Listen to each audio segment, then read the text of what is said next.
Hi, in this presentation we will learn how INDRA calculates indicators for household displacement and financial recovery.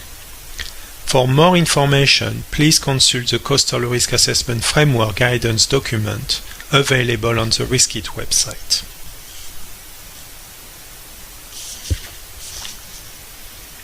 To calculate these impact indicators, INDRA first calculates the direct impact on the considered receptors.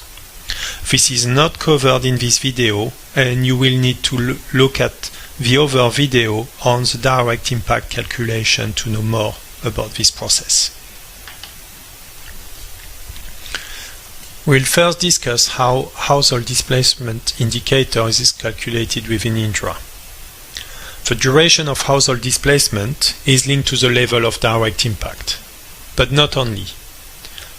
Other variables may have an impact on household displacement duration, such as the characteristic of the household, the availability of alternative accommodation, or the availability of builders and materials.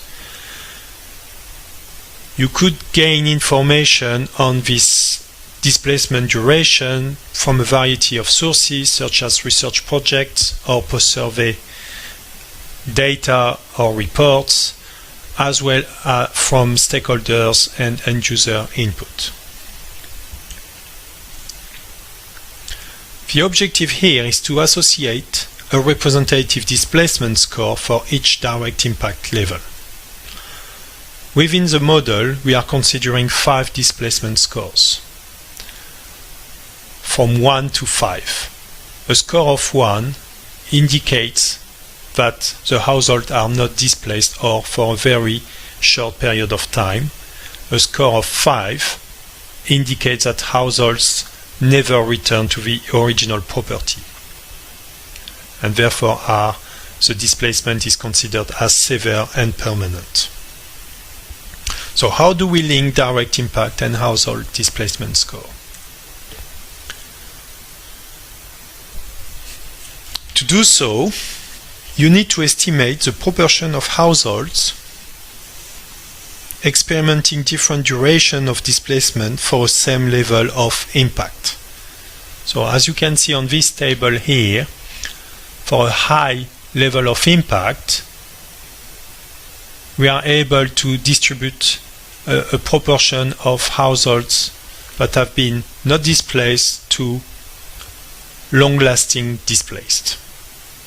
So 18% of the households were not displaced, where we found information that 49% of the households were displaced between 3 and 12 months, and 25% of households were displaced for more than 12 months. There was no evidence that households never returned to the original property, so they are not considered here. You may also notice how the proportion changed from one level of impact to another. So in terms of households are not displaced, the proportion decreases regularly from low to high.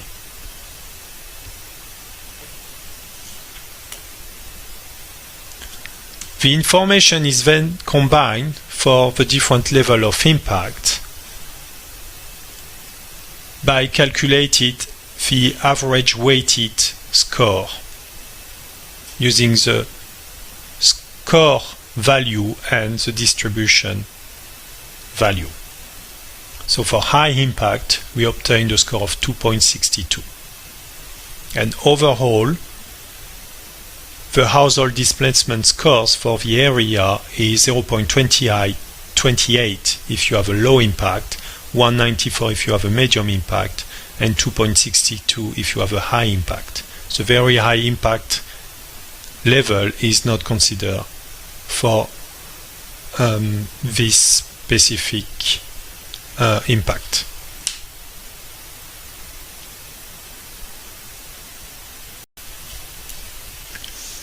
The financial recovery indicator can be calculated for businesses and for households. It depends on the level of impact as well as the receptor financial recovery characteristics. To assess these differences, it is necessary to know the scale of impact, which is calculated by the model, and the financial recovery characteristics.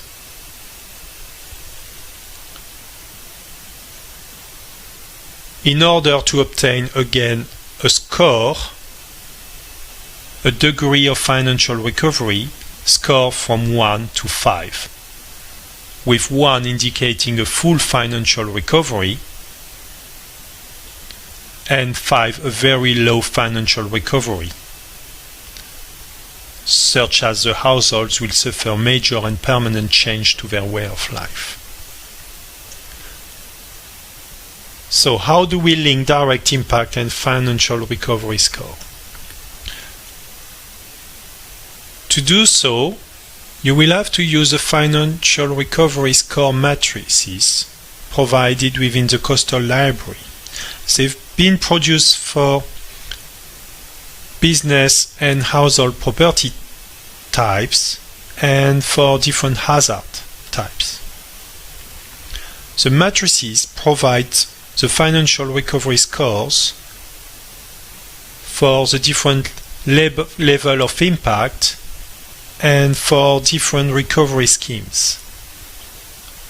So as you can see on this table for business property, the scores vary for if you have no insurance or if you are fully insured or partly insured.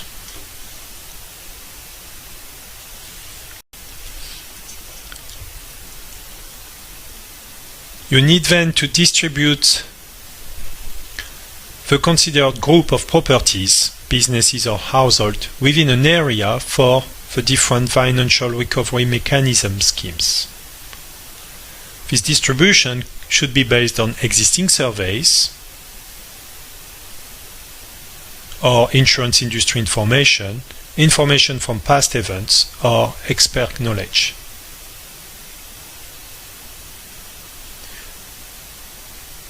You may decide to have different areas within your region if you find out that there are significant differences in the distribution for a considered group.